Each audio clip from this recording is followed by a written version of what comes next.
Let's Talk Oculus, a VR podcast, is proudly sponsored by the good folks at Patreon. If you want to support the show, join us on patreon.com/Let's Talk Oculus. What's up, Oculus nerds? Welcome back to Let's Talk Oculus episode 155. I'm your host, as always. I'm Dan. I'm joined by my co-host, as always, it's Samson. I was hesitated on the 155 here because we're recording this one just before the Connect. So it will come out a little out of order after the Connect. Yeah, we're out of order. We're out of sync and such. But Samson, how you doing? How's things? How was the Connect? Connect was great. 299. We hit it, and I've gotten into VR. Showed off Quest 3 to my old roommate. His first time he got in that. And Dan, I've been doing a lot of free diving. How have you been? Yeah, not too bad. I still can't believe that GTA was announced with the Quest 3S. That was crazy. wild stuff. That was mental right at the end there, and then Zuckerberg shaved his head as well. It was just to look like Boz. It was wild. It was wild. Which one's which? What a crazy conference that was last week. No. Yeah, I'm doing well. Did on more traveling as we kind of are at this stage. But we got through a little bit of VR. Played a new game, which we're going to talk about in a moment, which is exciting. We also have attached to this podcast, this part one's going to be really small. This podcast is genuinely with Nills, who is the developer and for Grab, or Grab VR is what Samson likes to call it, but Grab.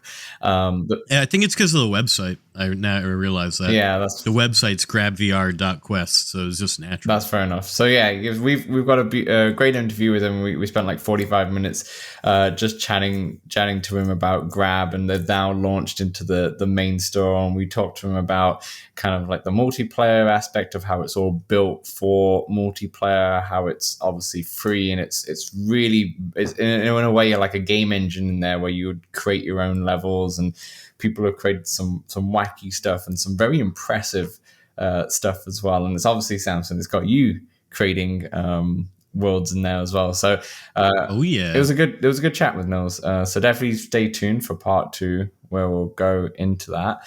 For part 1 though, we'll just go through what we've been playing, just a standard part 1.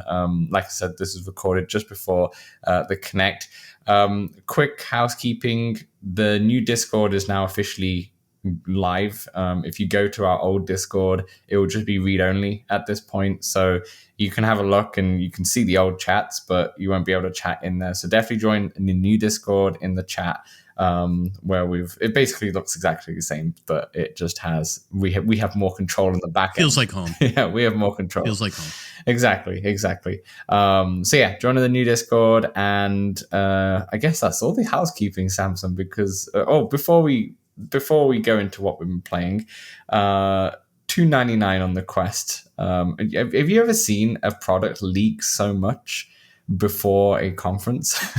Because we know everything, and I know obviously this is after Connect this podcast, but we know everything about the Quest 3S. Yeah, it's not dissimilar, I feel, from the Quest 2 and the Quest Pro. Yeah, I remember the dude in the what was it, a hotel? Yeah, who had the Quest Pro? They had it was out in the wild. Quest 3S the Quest 3 was like that too. Someone had it earlier and such. That's true, yeah. But we didn't know the prices as well, right? Like to get all of that stuff before the conference is really interesting. But I've never seen anything like it. But it is what it is. Anyway, that was last week. You heard all about that. Samson, let's get into what we've been playing. Do you want to start? Because obviously, just like normal, you always play a lot more than me. Do you want to start with a few things, and then I'll throw in mine in the middle? I'll start because me and listener of the show Inferno have been deep sea diving in Subside, which is a free diver VR game on Steam. I've swam for about 4 or 5 hours so far. Wow. To give a good description of this game, if I'm gonna say that about my description, think kayak VR, but free diving. So the beauty, stunning visuals, great water effects, and then think walkabout ball hunting, but underwater and realistic. So the gameplay mechanic is essentially search and find things. Nothing can harm you other than suffocating. And you're searching for coins, keys, cases, like briefcases, a blowtorch to open some cases. It's got cameras at certain parts where, like, scenic parts that you gotta try to find where the camera is. Then you can unlock things like new levels by finding squeaky toys of a shark, a koi fish, and a whale. Mm-hmm. You can unlock weights so you can kind of swim around with the trigger and the joysticks. And even I just unlocked a little jetpack thing, so I can go pretty fast underwater. And then you unlock more air. So I think when you start, you get about 30 or 35 seconds to be underwater. And then you unlock 30 more seconds, and then you can unlock 30 more seconds. So I have 105 seconds I can be underwater. It's a long time. Yeah. Yeah, that is a long time. And Dan, I've been finding so many coins that I literally had a dream, and in my dream, I was finding gold coins on the ground. So this game has invaded my subconscious. That's incredible. That's incredible. So can you let me just sorry, talk, I was about to say with you mentioned like the walkabout reference in terms of like finding balls and such. Is it very difficult to find like these gold coins and such, or is there a decent challenge level to it? Very similar to the balls. Right. Some of them are quite easy to find, and some are. I'm noticing that near cool things underwater, there's often a few more coins. I think because they know that you're going to be just like looking at that one thing and miss the other coins. Dan, there's this mermaid statue in the cove level that I've seen once, and I cannot find this statue again. And these levels they're sizable, but they don't change, right? Like it's exactly the same. So you could in theory memorize like, oh, I remember that this is here underwater. So if I go this way, I'll go, etc. My sense of direction gets all wonky, and I cannot find this mermaid statue again, and I need to find the camera there, and it is killing me, Smalls. So to answer your question, some are very easy and some are very, very hard. Got it. There are, let me talk a little bit about the levels. So you start off on a training level, which is feels like 4 to 5 feet of water, probably, maybe a little more. And the training level felt huge the first time I was in it. But then you unlock the cove level, and all of a sudden the training level feels tiny and the cove level is huge. And then from the cove level, you unlock the gorge, which is more narrow, but is sort of winding. And so I found it way easier to find things on the gorge level because I would just go back and forth to each wall, slowly progressing through the whole gorge.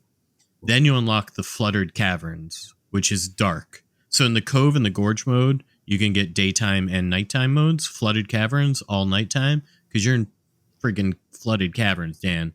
And let me tell you, some of these caverns get narrow and claustrophobic. Super dark.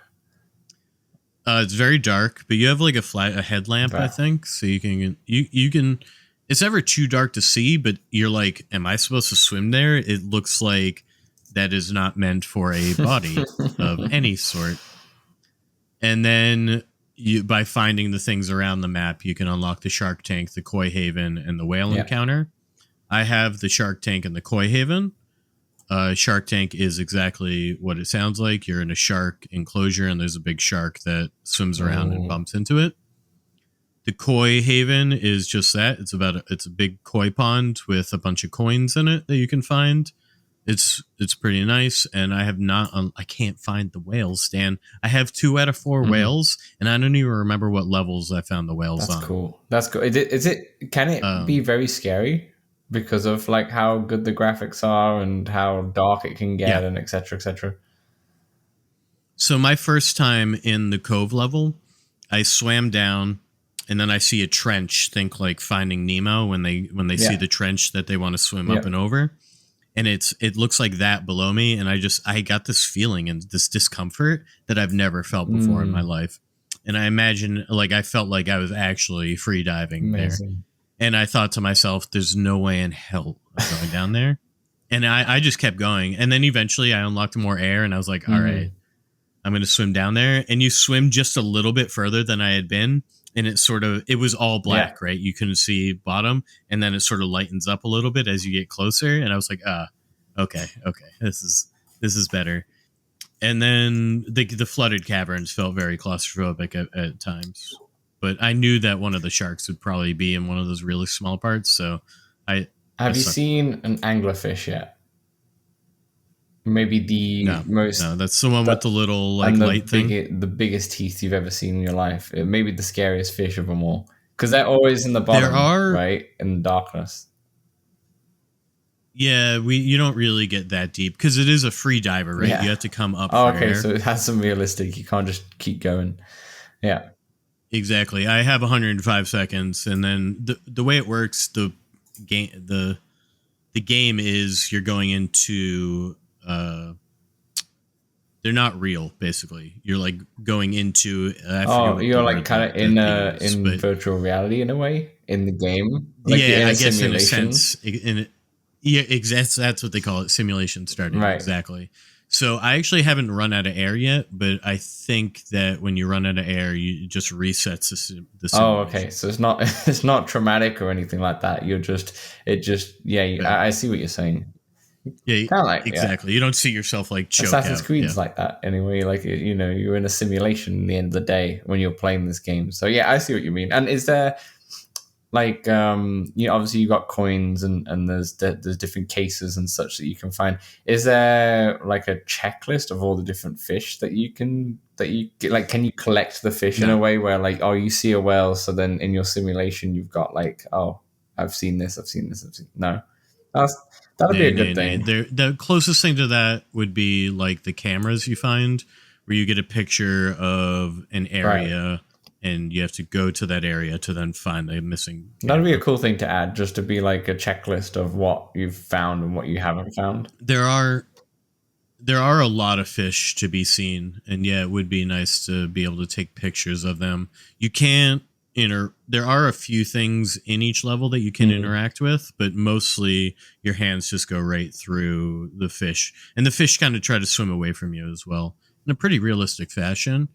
I'd say the least realistic thing is that there's no sand kick up, like when you're on the floor or whatever. The sand is obviously stagnant, and then on the gorge level, particularly, a lot of the rocks are low pixels. Like they look like they're like an image stretched out over a floor thing, but it's the immersion takes over and mostly for me, and I'm able to fully feel like I am swimming. There's no scary shark attacks is what you're trying to say. There are certainly not. There are some scary fish and things, but I just keep telling myself nothing. You're in the simulation, which is the simulation of this game, which is the simulation. If that makes any sense. Exactly. Oh, amazing.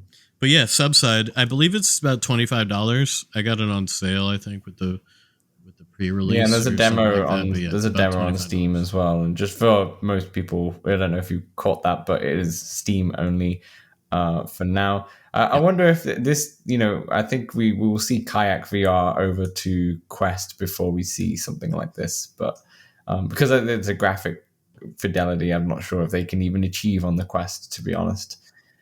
I don't think so. No, maybe the 4, not the 3S. Yeah. But I'm already hoping for more levels that I can buy in this, and potentially bigger levels. I don't even know all the different places you could I guess a coral reef would be that'd be really, really cool, especially in the visuals and such. Are you playing through the Quest or are you playing through the PlayStation? No, I've been playing on the Quest. I should get in the PlayStation though. There are some dark blacks to take advantage of, but I don't. I'm like always twisting and turning because I don't want to use the joysticks. Yeah, so that's fair. But yeah, I very much recommend it if it sounds like it's something up your alley. It is consumed. It's in your dreams. It's in your dreams. That's amazing.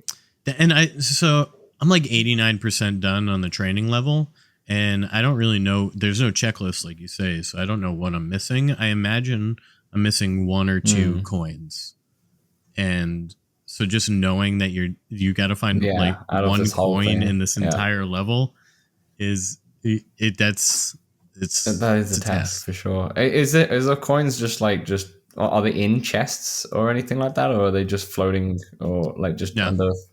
they're not. They're on the ground or on. They're usually on some Right. surface, and they're just a gold coin, so you can see the light reflecting off of them sometimes. Right. Things like Yeah, this. I got it. Sweet. Subside. That's on PC VR.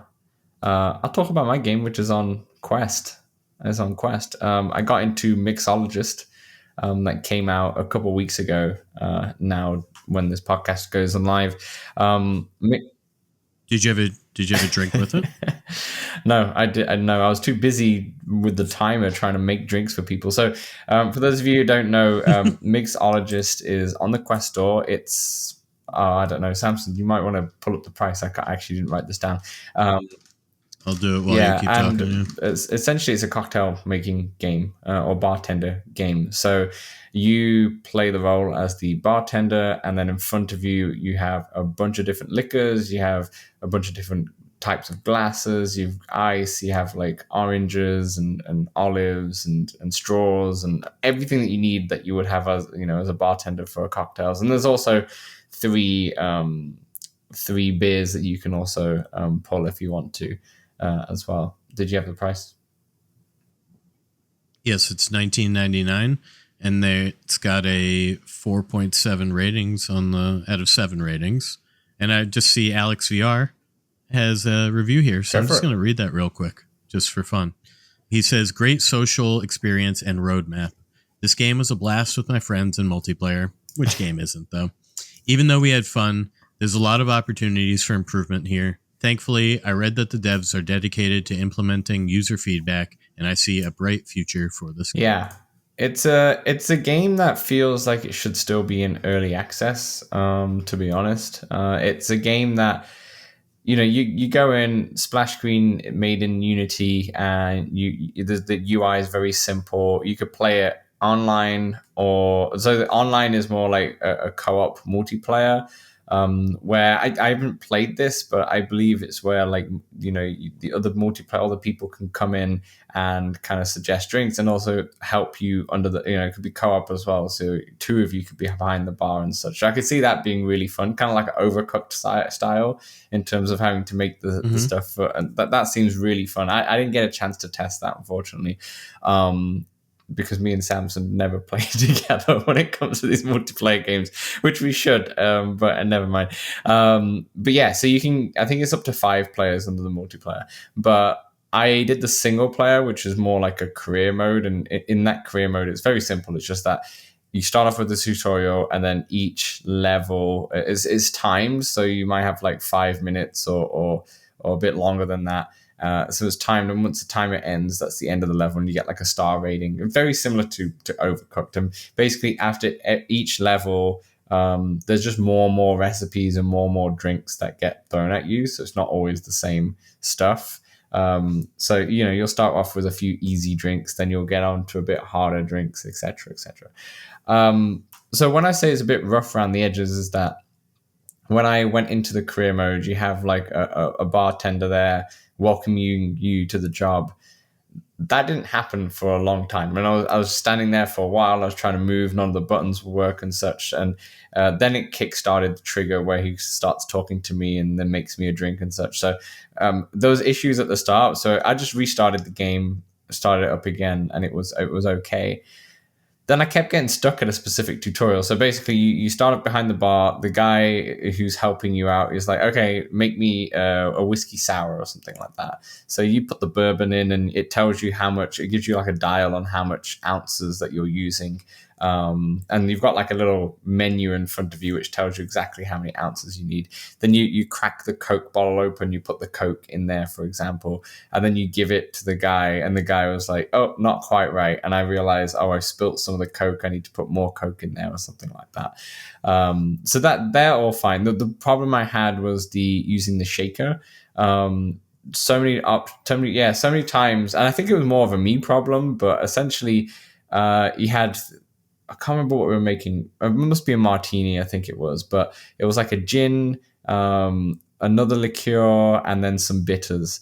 And I actually forgot about the gin completely. I just kept putting the liqueur. I just didn't see the gin. For some reason, I was just looking down, and I put the liqueur and the bitters, and then I put the ice, and I was shaking it, and the shake would work. But then when I'd open it, there'd be hardly any liquid, if not nothing in there. And also when I poured it, it would pour out of my elbow and such. So I was like, I don't know what was going on. And once again, I turned it off, turned it back on again. I'm like, You honestly, became the drink. I became the drink itself. Then I realized that I'm missing gin. So once I put gin in there, then it worked okay. It was still really janky when you pour it out of the cocktail mixer. Out of everything, the cocktail mixer was the one thing that just didn't really work that well, and that needs to be improved on for sure, which is something that you would use quite often. It's an important part. But then it's fun, like chucking the ice in there and all that stuff and making the drink. So anyway, then I got into the actual levels, and the levels are kind of funny. So there are a bunch of different maps in here. I only did the first map, which is you're just like in a lounge in a way, and there's a bunch of people talking, and then every now and again someone gets up and they stand in front of you or sit down in front of you, and then their order pops up in front of you. There's no like dialogue. I feel like that'd be chaotic, but the order will pop up. Yeah. Once again, think Overcooked, that you have the order popped up in the top right. Then you have to make the order, and they have like a specific timer itself. So they have like an internal timer, and then obviously if you miss it, they just leave and just sit down. If you get the timer, then you get like extra points, which can contribute to your star rating. And it gets really hectic, even in like level 1, level 2, like the early levels. It does get quite hectic, especially because you're trying to get used to it and such. It's very easy to miss those times. What I noticed though is that I missed a time for one person by just a smidge. They just walked away, and I put their gin drink, whatever they wanted, in front of them. Then another customer came up, and because the drink was already on there and that was exactly the same drink that they wanted, it automatically gave me like great points. They're like, oh, thanks. And they took it. Perfect. Which was quite funny.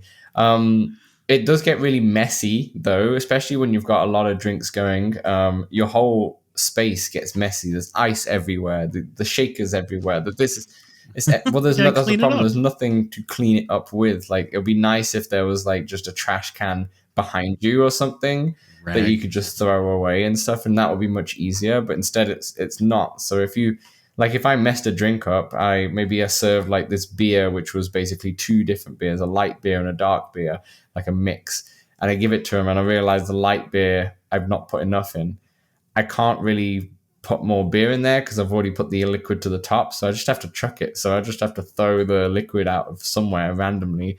Like, I just chuck it onto the customers, and then I just continue doing it because nothing happens with that. So it's really fun, and I feel like doing it co-op like Overcooked would be really fun to play, for sure. And I'd definitely love to get into it with you sometime when we do have some time available. But I think it'd be so much fun to do with co-op, and it is a fun game just on your own as well. To be honest, it's not as difficult as Overcooked. Overcooked is it really does need 2 people, because you can kind of control both people with the sides of the controller. It just doesn't really work. Like, you really need 2 people. This one, you'll be fine with just one. It is really fun, but I can see how much fun it would be with a co-op as well.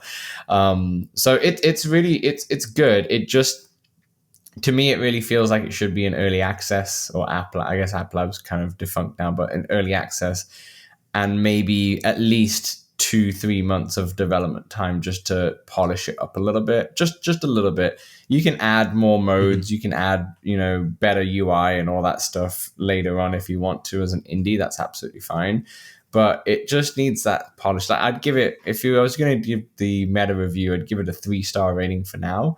And I think if they polish it up where like the cocktail mixer works properly in it, there's a trash can, there's no real jank when it comes to mixing the drinks, then great. I'd give it like a good 4 stars out of 5. It's a really fun, solid game, and it can only just get better. But right now, with this current jank, like, it's very much playable. It just can be a little bit frustrating at times, but it's still very much playable. And it's fun. Like, you get an orange, and you have to slice the orange 2 ways, and you slice it small, and you put it in the glass, and that's another thing. Like once you put like an orange peel or lime on the glass, you can't take that off if you've messed that up by mistake, and you just have to throw the glass and start it all over again and such. And then you have glass everywhere.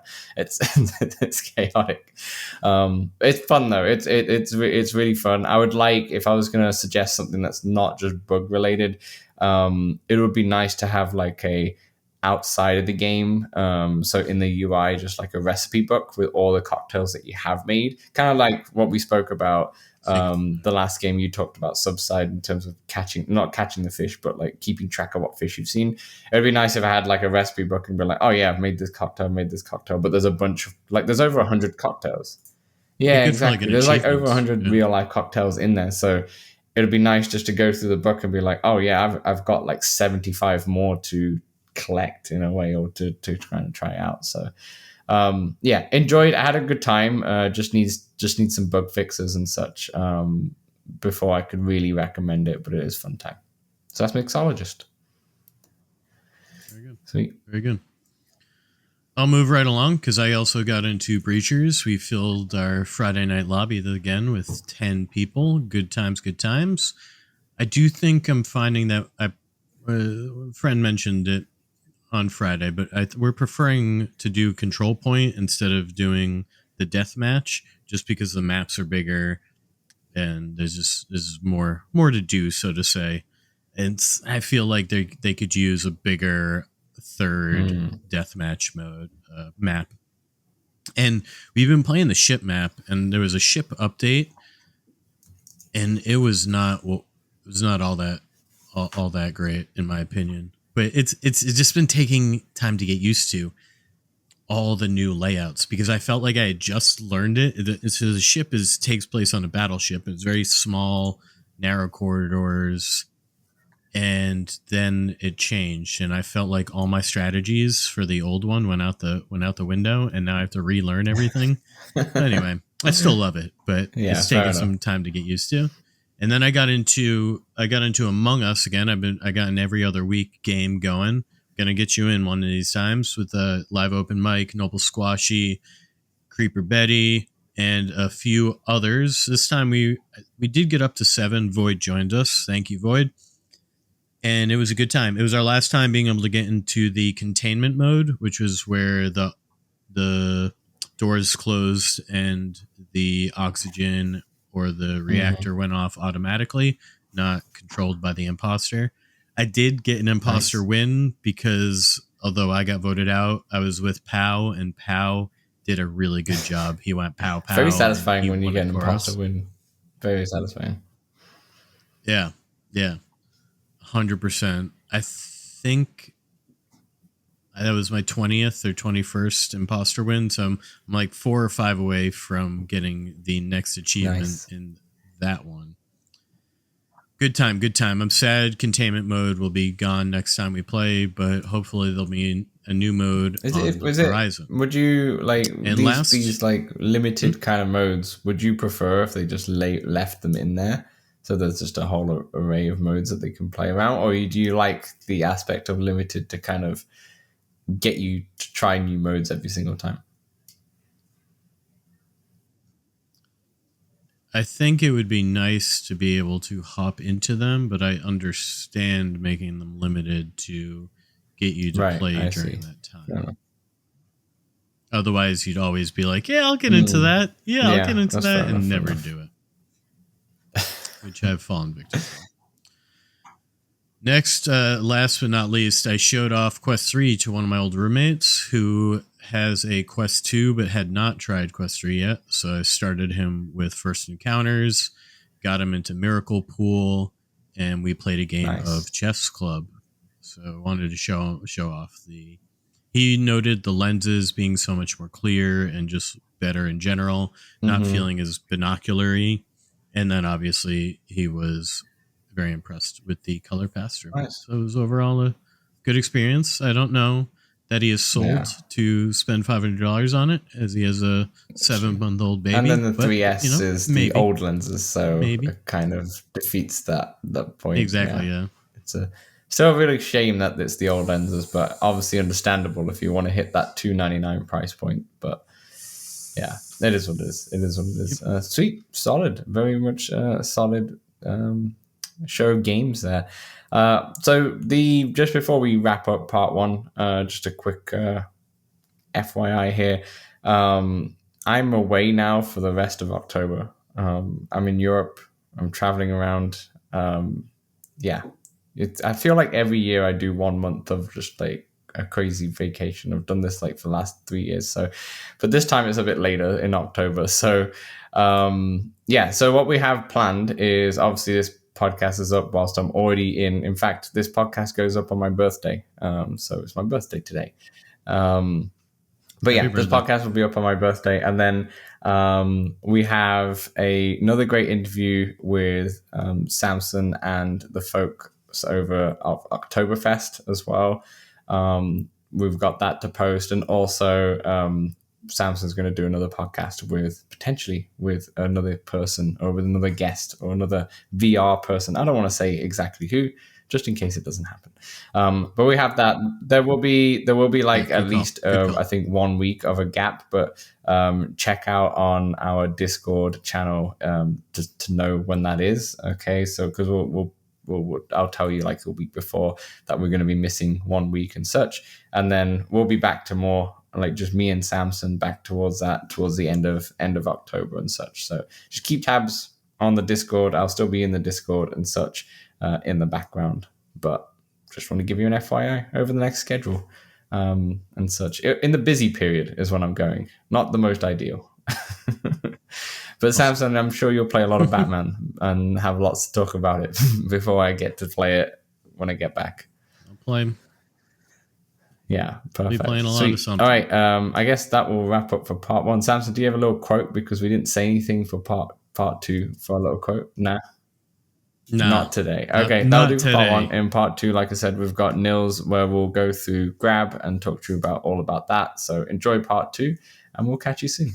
Hey, we know public lobbies in VR games can be a bit toxic, feel a bit empty at times. That's why we created the Let's Talk Oculus Discord, a friendly community that you can join for multiplayer meetups, general VR chat, the game, and chat about VR, fitness motivation, and there's even a very impressive 3D printing channel. Join over 100 of our community members in the Let's Talk Oculus Discord for free. The link is right in the description. Hi, welcome back to part two of Let's Talk Oculus, where Dan and I are here with Nills, the developer of Grab. I like to call it Grab VR. Did it start as Grab VR? No. Or has it always just been Grab? That's just been a thing that, I don't know, somehow people started saying that everywhere, from the start actually. But it was never called that. It was called Grab Demo at some point because initially it was supposed to be a demo. Okay. And then get a paid full version. But then it kind of blew up. So, I just renamed it. All right. Well, why don't you tell the listeners a little bit about yourself, how you got into VR and VR dev, and maybe a little bit about Grab as well, just to intro. So I've been making games in my spare time for, 15, 20 years now. And I've also always been interested in VR. So I started out with the DK1 in like 2013. I also did some other VR stuff even before that. So there was this small viewer thing where you put your phone inside that Hasbro made. It was called My3D. That was even before the Google Cardboard. So I helped with one of the launch apps for that one. Didn't succeed much. They were basically a year or two too early, but that was kind of nice. So I've been doing VR things for a while now too already. So I've done a bunch of projects, many small prototypes, unfinished things. Then I released Blobby Tennis as one game. That's like some small thing that I just wanted to put out there in like 2016 or 17. Mm-hmm. After that, I made another small game called Project Z that was meant for the Oculus Go, which then was discontinued shortly after I released it, so it didn't do that well. Also, it's not really a great game, so but experimenting prototypes and things, and after that, I started on Grab eventually. And Grab is a parkour game or a platforming game, whatever you want to call it. You move by moving your hands. You're directly controlling from first person.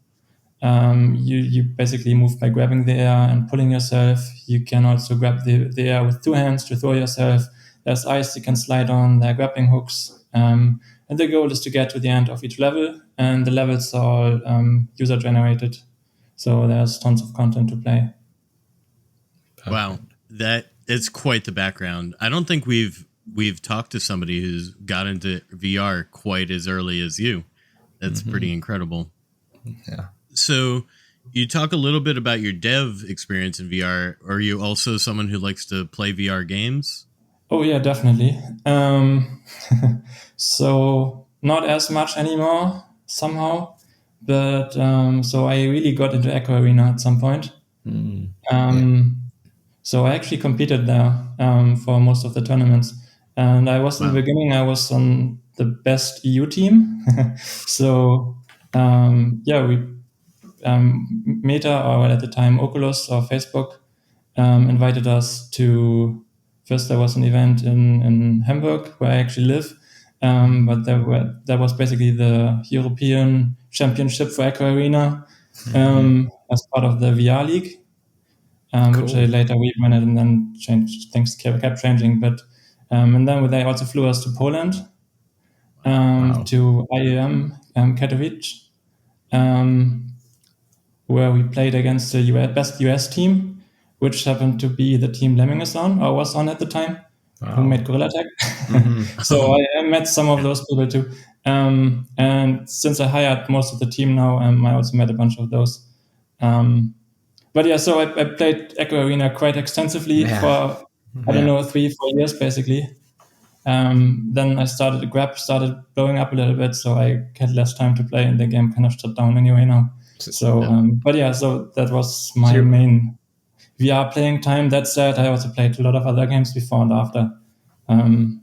So you were a serious VR gamer if you're like touring around, playing that and such. The first weeks of the game, like they did like an open beta basically in the beginning, and the first weeks of that, I don't know, I think I played 14-15 hours a day. Wow. When I slept and I woke up, I dreamt about it, woke up and played again. So I was really into it at first. Can you remember how, like, your first VR experience, like when you first tried a headset? It must be a while ago now since you've been in the business for so long now, but can you remember what you first used? Was it just a dev kit or such? Yeah, so like I said, I had that Hasbro viewer. Before that, I actually messed around with like those colored glasses just for the 3D effect. I also there's a YouTube video of me where I did my own really simple head tracking, where I was tracking a flashlight on my head, where basically when I turn my head, the camera in game turns. Then the actual first, I guess that viewer was basically my first VR experience. That didn't really blow me away too much. It was nice. You could do some fun things with it, but it didn't feel, because it was something you had to hold up with your hands, and like you were limited to the accelerometer tracking in the headset, and the field of view was kind of small. It wasn't that impressive. I mean, it was really nice. I really liked it, and I made some other smaller things with that, but nothing that really got into anything, and it's not something that hooked me really. After that, then the Dev Kit 1. Yeah, Oculus. Oculus. That one was different because it suddenly filled your whole field of view. I mean, not the whole, but close enough. Yeah. So the first thing I tried, as everyone that had that basically, was that, what was the name? That demo, that house with the balcony and stuff. I don't know. Oh, Half-Life Alyx? No. It's this like is a demo. that, right? Yeah, it's like a demo that was on the DK. Yeah, I think was the name. And yeah, so that was my first real VR experience, I suppose. That did kind of blow me away, because you could we get really close up to edges of the geometry, and like it was fully 3D. You were kind of there, and there were some other demos for it that were also pretty fun. Like one that really was really interesting was it was basically just a person walking around the kitchen, but the animations were so kind of realistic that it felt like there was another person there. Wow. So that was really cool at the time. The first like sense of presence. Yeah, exactly. Like it felt like there was actually someone there, and it wasn't just me. But yeah, so I also got really badly motion sick from that headset. So that was another thing. So eventually, basically, I just opening the box and smelling it made me sick. wow. So that wasn't too great. But then the second dev kit, which added positional tracking and a lot of things were a lot better with that one. I played quite a bit of Elite Dangerous with it. And yeah, I also had those Razer Hydra motion controllers. And then I made some small project which then turned into Blobby Tennis basically with that. So that was pretty cool. So you mentioned Blobby Tennis and the zombie game. How have your works, your development, I guess, developed? How have you built your skills till you ended up?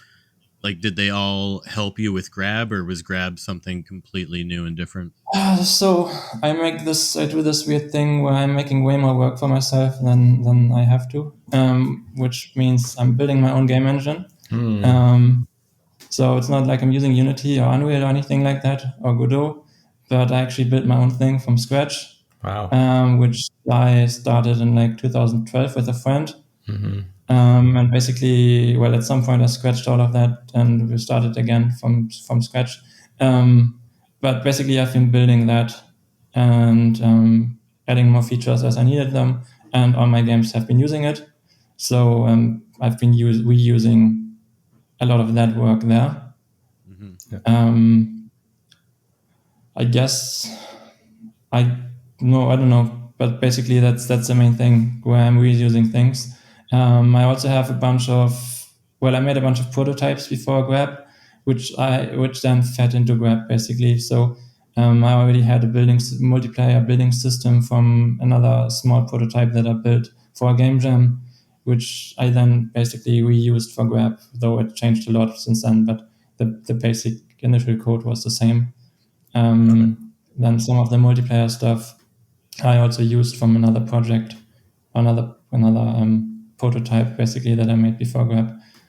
So there are some things that I've been reusing.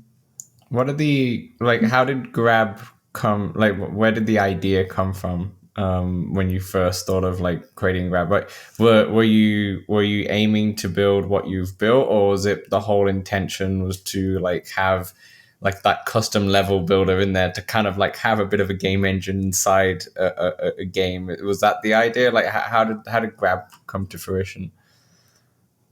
Okay, so basically Gorilla Tag was blowing up. And there was this Steam VR game that I really liked called Climby. I've played that a lot with friends in the past. And basically the developer said he was never going to release it on Quest because of some dispute with Facebook at some point. So he was basically saying he's not doing it. And then I was like, okay, I'm just gonna basically take the core concept of the movement system because I really liked it. He also already had a level editor. I was a big fan of Windlands, or I still am, of course. So I kind of liked the idea of having a grappling hook too, which Climby didn't have. Yeah. So I added a grappling hook. And I also really like just building things together in Minecraft, for example, and obviously many other games that have cooperative building. Gary's Mod, something I really like. Just putting things together randomly with friends was another thing I really wanted to get into this.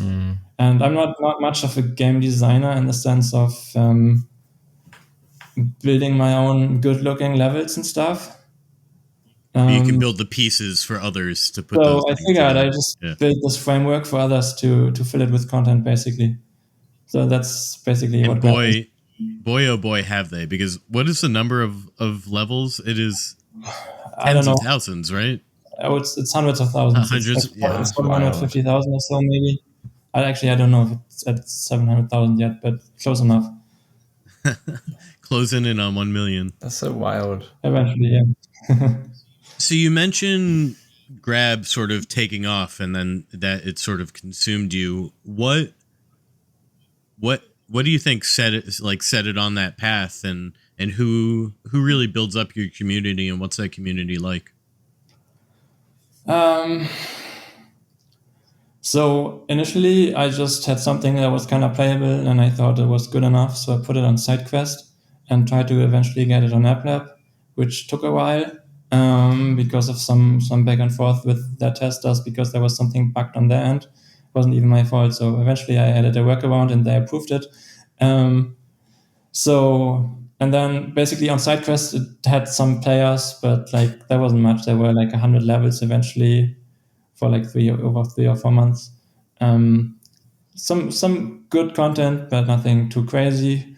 And then I don't know, somehow with the AppLab release, suddenly, okay, so it got featured on the SideQuest banner with the AppLab release, and then somehow some people picked it up from that and made some TikTok about it, and it kind of blew up.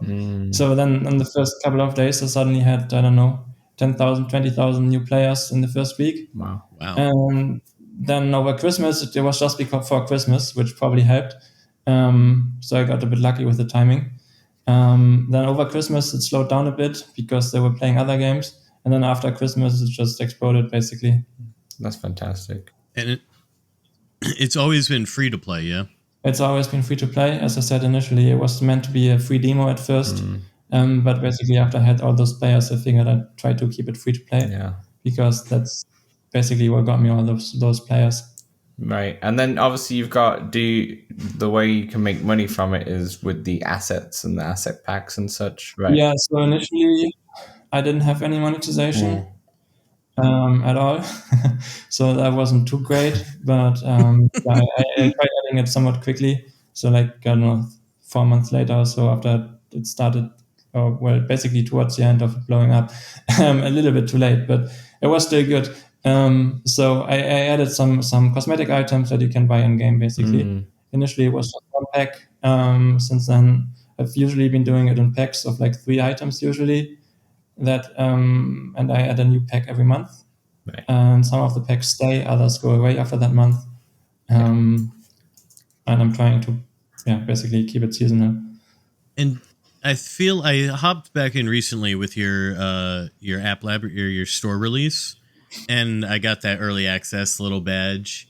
And I think I saw that there's now like a daily, if you sign in daily, you get points, correct? Yeah.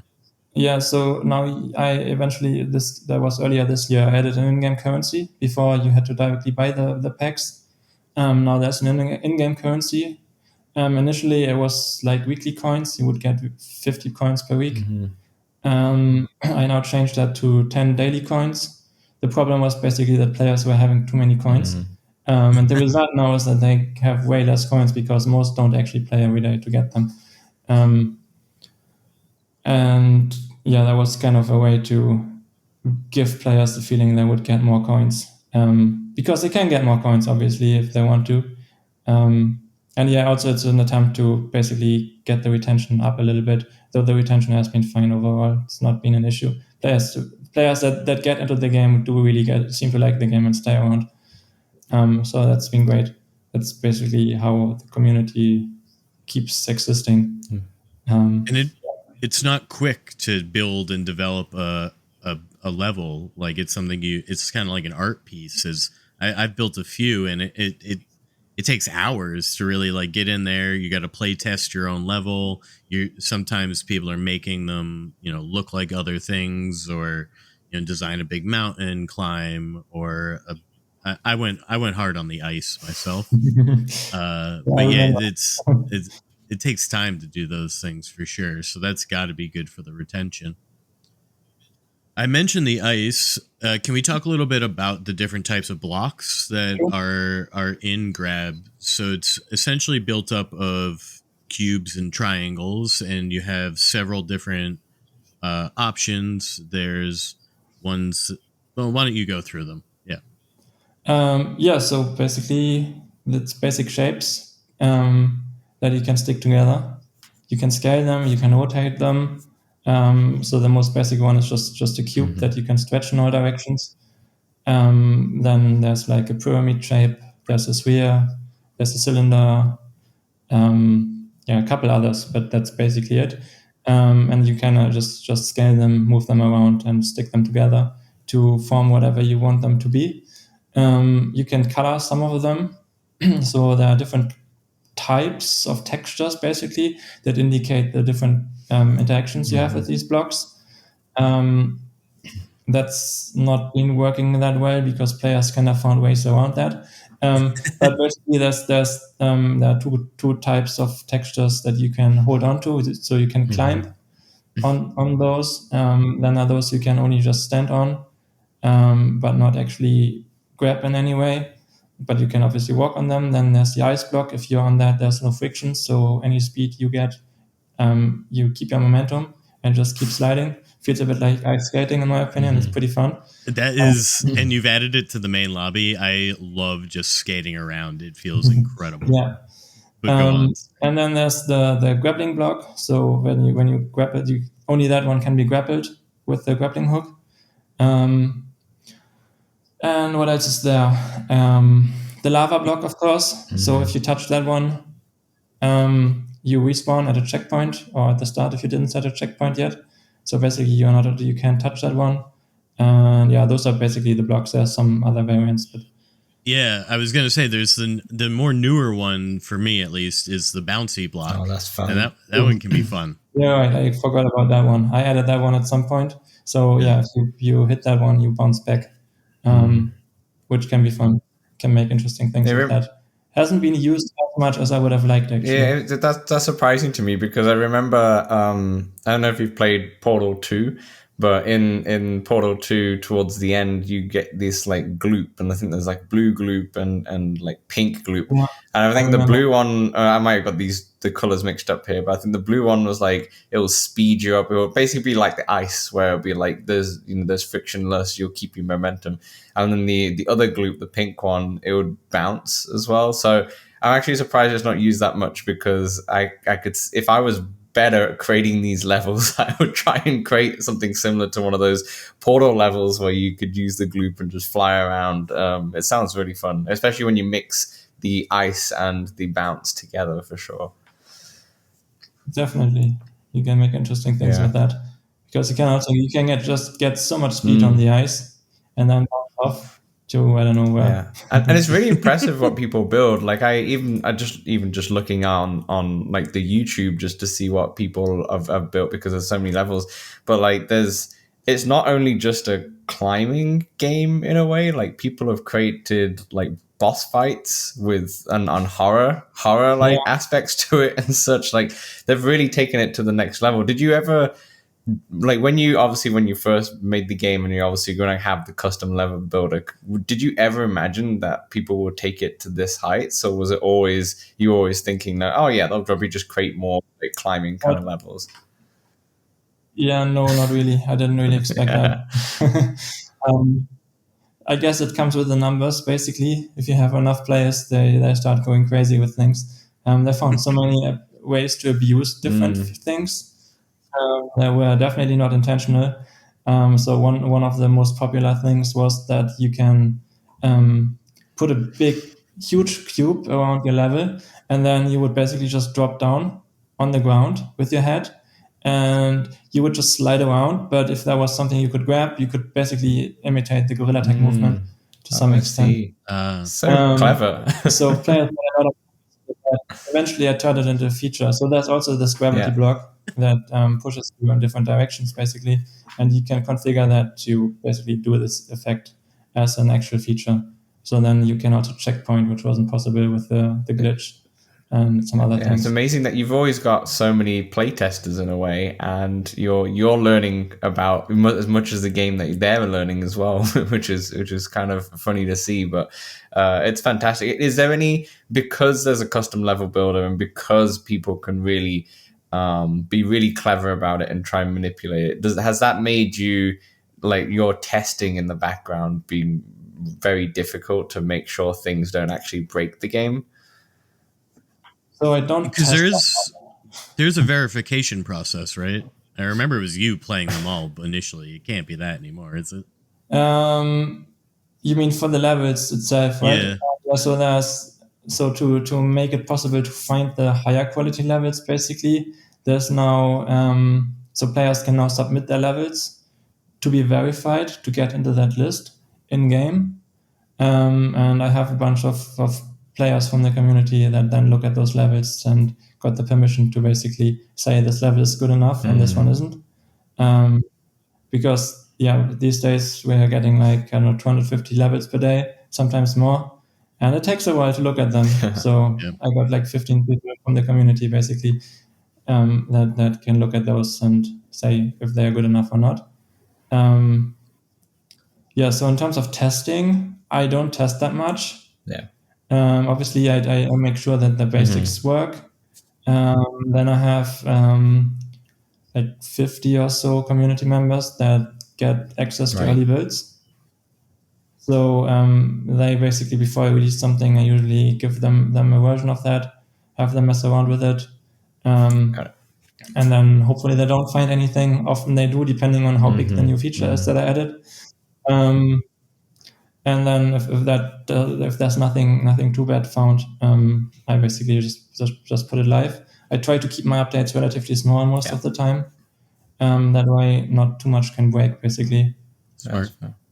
So I've been trying to do like 2 updates per month, basically, at least monthly. Wow. Yeah. Nice.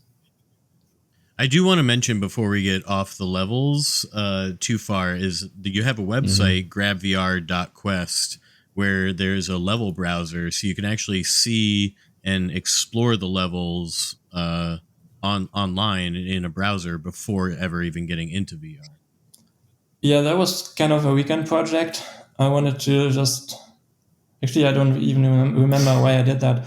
I think I just wanted to mess around with 3JS, which is like this web game engine thing or rendering engine thing for the web. And I just thought, okay, why not? I can just take a level file basically and visualize it this way. And then it turned out to be a really useful feature for moderation, because obviously players don't always just build things they're supposed to build. So that has been a huge issue. Basically that, so players can report levels for different reasons. And then if a level gets reported by a couple of players, then basically it ends up in a list for me to look at. And I usually do that in that Can browser. you? I had a look at that before yesterday when I was researching for this, but I've noticed, and I should have just tried it, but I noticed in the top right that you could actually just log in into that kind of area. Does that let you select levels and have them preload into Grab, or is that just to favorite them so you can?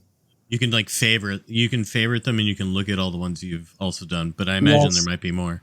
Yeah, so basically there was just a way for me to log in for myself, to give myself the moderation features. For players, it's mostly just giving them the ability to favorite levels.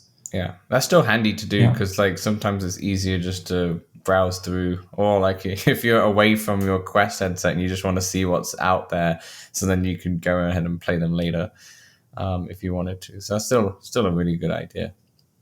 Do you have any favorite custom levels? Like anything come to mind? I know there's so many levels out there, but is there anything in particular that comes to mind? Either favorite or just like you were so impressed by what they did in that specific level?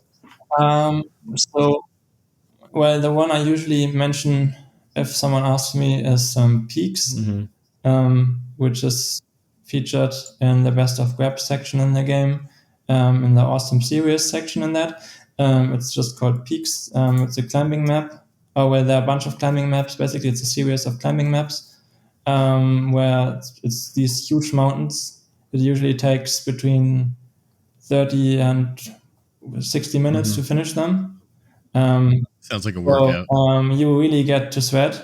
you don't get a lot of checkpoints on those maps, so you have to be careful not to fall, which makes it like really intense, because you are just, when you fall, you have to climb this whole way back up that you just spent 10 minutes on, basically. So yeah, I really like those. They are not the prettiest levels really, but just gameplay wise, they are great, and they also look decent. But because they're so huge, I have a limit on how many objects you can use, so performance stays good. So they can't have that much detail at the size, basically. But they're still pretty nice, well-made maps. That's fair enough. And then also, I don't know why we haven't said this already in this whole podcast, but first of all, congratulations that you're now in the actual store. Obviously, that happened like a few weeks ago now, but still, congratulations on that you now made it to the actual store. Did you? Well, first of all, was there? I think I did notice, but just so everyone knows on the podcast here, what was the biggest big launch features? Like, did you add a bunch of stuff to kind of celebrate that launch into the Quest store?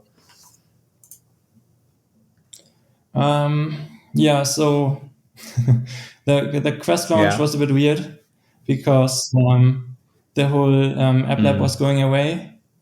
And basically that was happening like 3 days before my scheduled launch. And also they only confirmed my launch like 6-7 weeks before the launch. So I didn't have a lot of time. So before the launch, they do a month of QA testing, basically. So I already had to have a version ready a month before that. So basically end of July, I had to be done. Not end of July, sorry, end of June, because it released on early August. And I only found out like in the beginning of June. So I basically had 2 weeks to give them their build. Wow. To get something ready for this release.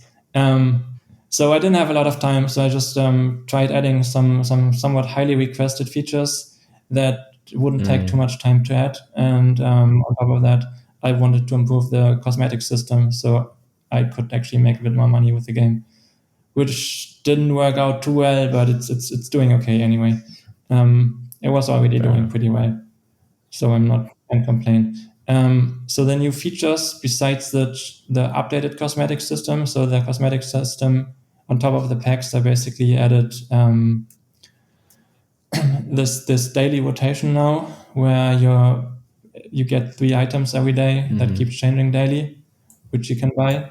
And I added a bunch of different parts that you can customize, which weren't there before. So before you could change your head, you could add a head on top of the head. You could change your grappling hooks and your checkpoint, and there were masks, I think.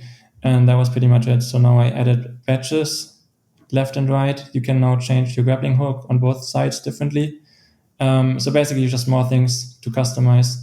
So that was most of the work actually, because I also changed the design a little bit for the shop, and I needed a lot of items for the rotation. So I found someone that helped with those, which was great, because they're also really nice, like higher quality than before now. So they look really good. It's really fun to customize the character now. Like I had a lot of fun with my testers, just messing around with the different things you can change. And yeah, on top of that, so one thing that wasn't there was you could only, there's one block where you can change the color, but you could only pick from like a preset of colors. Now they have like this color picker where they can just freely move the cursor around to change the color. That was one of the things. I added transparent blocks, which was very highly requested for a long time. I always said I couldn't because of performance issues. And now I just added a pretty strict limit to that. So you can have only 20 per level, but you can already make some pretty cool stuff with that. And I added lava where you can change the color. I'm not super happy with how it looks, but players do seem to like it, and I've seen some really good uses for it. So now they make more like water-looking things, for example, so you can fall into the water, basically. So yeah, it's just a couple things like that. Very cool. What are some of the next big things you have on the horizon for coming to Grab? Yeah, so the last really big feature were animations earlier, like in March this year, where you can basically, where you can animate each object in your level to freely move around on a predefined curve, which is where you saw what you saw in those boss fights. Basically, they are making use of that feature. And now the next big one is basically triggers. So you can, like right now, the animation just starts when you start the level, and it just keeps repeating. With triggers, you will be able to basically by touching the trigger or getting inside this invisible trigger box, you will be able to start an animation. So you can have like doors that open by touching the doorknob, for example. Oh, very cool. Things like that. You can do jump scares. Basically, you walk around this corridor and suddenly, when you get nowhere, God. something jumps around the corner. So yeah, that's gonna change the game quite a bit Massive, again. yeah. And it can obviously then I can always keep extending that, and I hope to extend that with a bit of logic. So it's not just a single trigger, but basically if two triggers got triggered, then something happens. I'm considering something a bit more like, instead of having like logic blocks, I'm hoping to make it a bit more closer to programming. So it's basically something Scratch-like, maybe. We'll see. I don't know yet. It sounds like yeah. the game engine that you were building that got scrapped, and then obviously you started building by scratch again. It seems like you're doing the same thing in your own game as building a full game engine again, so people can kind of like a community game engine in a way, which must be really fun. And then as soon as you bring stuff like logic and you can take it to the next level and get people to import some scripts or something, like you can really go far with this. Then the whole thing will change completely. I mean, the whole game will change. Players already found ways, basically, using the animations. You can kind of, if you grab a block that is animated, that just like jumps back and forth. If you then put a wall in the way, the player gets stopped at the new place. So you basically, it feels like triggers because you touch this thing. Suddenly you're in this new place that is built exactly the same, but the door is open then. So now you can go to the door, stuff like that. So it's already, players really want this. They're already finding their own ways to do it. It's still gonna be a while, because I'm also working on an updated UI. That's the other thing, that I'm not that happy with how the UI looks right now. It was always meant to be a placeholder, basically. They just never got around to fixing that. And it's a lot of work. So I've been working on that for a while now. But yeah. So we didn't really get to touch on the multiplayer aspect of this, and that's just something I very much enjoyed. So I just want to make sure we get it in a little bit. Can you talk a little bit about the multiplayer, the lobby system, size of rooms, and the fact that you can carry other people? Yeah, I mean, it's pretty simple. I've gone with a very classic multiplayer approach there. Basically, anyone can host a lobby, and then other players can join into that lobby. There's like a server list where you can pick who you want to join. You can set a password for your server to keep it private if you want. You can set a player count. The maximum right now is 12. That's grown over time, yeah? Yeah, I started with 8, I think. Then maybe went to 10 and now 12. Basically with more optimizations on my end, but also in the multiplayer library that I use. They had some bug that made it really slow at some point. But since I fixed that, I can basically use a few more players. If I host, I can host with up to 16 players. I can't do more than that, mostly because the voice chat doesn't support more than 16 players right now. That would get overwhelming. That's a lot of voice. That too. But yeah, so fair enough. And obviously the multiplayer is the core of this game itself. Was that always the intention, to create more of like a social space with people coming together and such? No, not really. I mean, it was supposed to be a bit of a multiplayer playground thing where you can build things together, of course. But there are surprisingly many players that are just sitting on the spawn talking. That was not really my intention initially, but I guess why not? I can't complain. If they do that in my game, then It's also good. just it's a free app, right? So for a lot of people, they would probably download this. There's not many free games on Quest. Like there's not many of them. So like they'll look at this as a free app and they're like, oh, this is a social hub. Like even if they're not even interested in playing the game, I could see that because it's a good place for people to come together, and I think it's a bit less intimidating than something like Horizon Worlds of going into something like that. And then, I think it's a bit less intimidating to just open grab because it is so simple, especially if you're just in the lobby or just on like one very basic level and such. So yeah, that makes a lot of sense. Did you ever consider having like a bit of a single player aspect to it at all? Yeah, so well, it's all built around being multiplayer.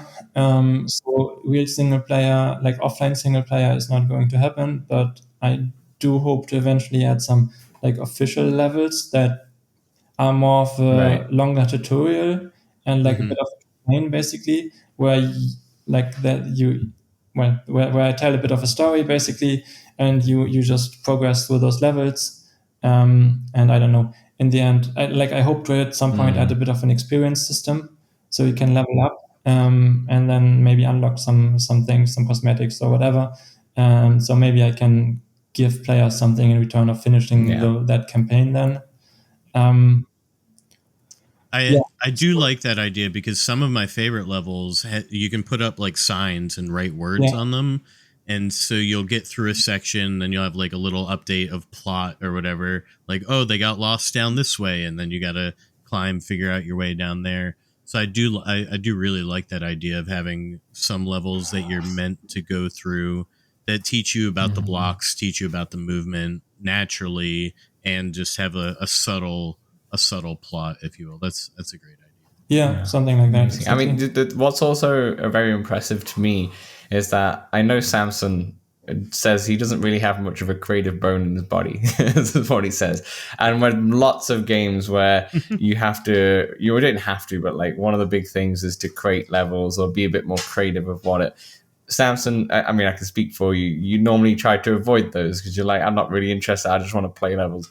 But this game, for some reason, and I don't know, you could obviously explain why and such. This game, you want to create like you've created a few yourself, and you've kind of enjoyed that process. Like what? This is a question for you, Samson, more than anyone really. It's just what makes this game different to all the other games that have like creator options in there. It was very simple for how to create games. It's like you pull up the menu and you just select whatever block you want, you scale it however you like, and then boom, you put it there.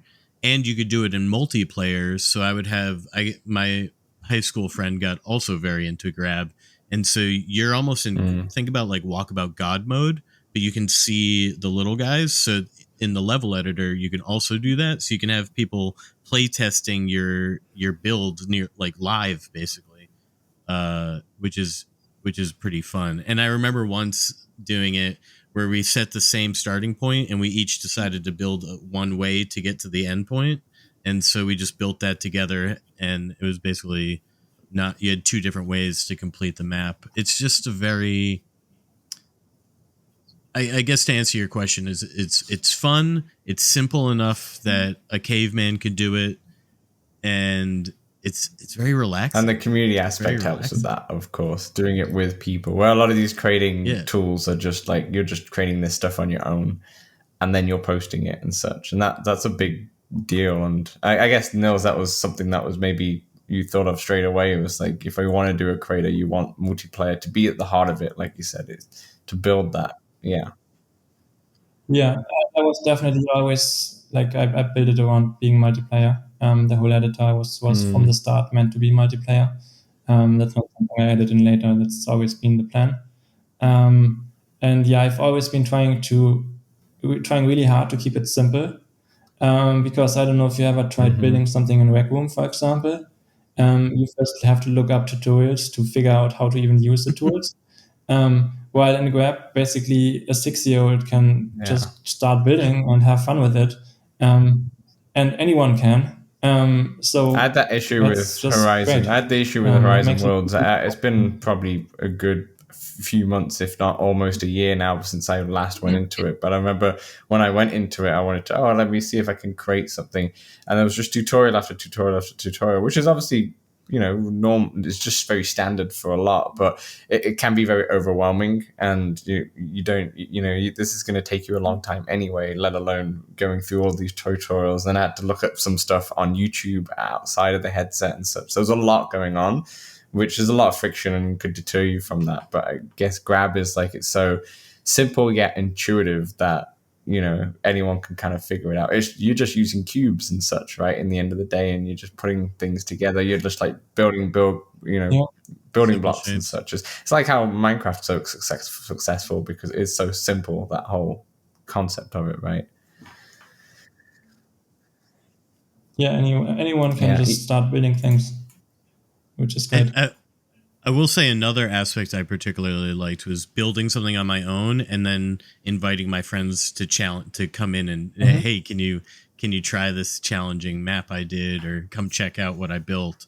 And the social aspect is chef's kiss. Yeah, fantastic. Nills, before we wrap up here, I just wanted first of all, I just wanted to ask, everything that you've been talking about and such, is it just you who's doing all of this stuff, or do you have other people helping you build this game? It's just yourself? I've actually been doing this as in my spare time next to a full-time job for a while, for like the last 3 years basically. Now I recently decided to do it full-time with the store launch. So let's see how that goes now. And I also got I got some helpers from the community basically that have been helping with the website a little bit. And I basically hired one of them now to help me a little bit with the game itself. That's great to hear, and congratulations on that. That's no easy feat to go from part-time to full-time when it comes to something like this, and it's scary, but it's still it's still a bit scary. I guess it's still very quite new. But Samson, did you have any other questions? No, that's it for me. Thank you so much for coming on. Thank you so much. Sure. Enjoy. I mean, this podcast will be out after the Connect, but enjoy the Connect. I know you're going to be there and such. And thanks so much for coming down. Thanks everyone for listening. Thanks everyone for watching. And we'll see you, I guess, next week for another regular episode. Take care, everyone.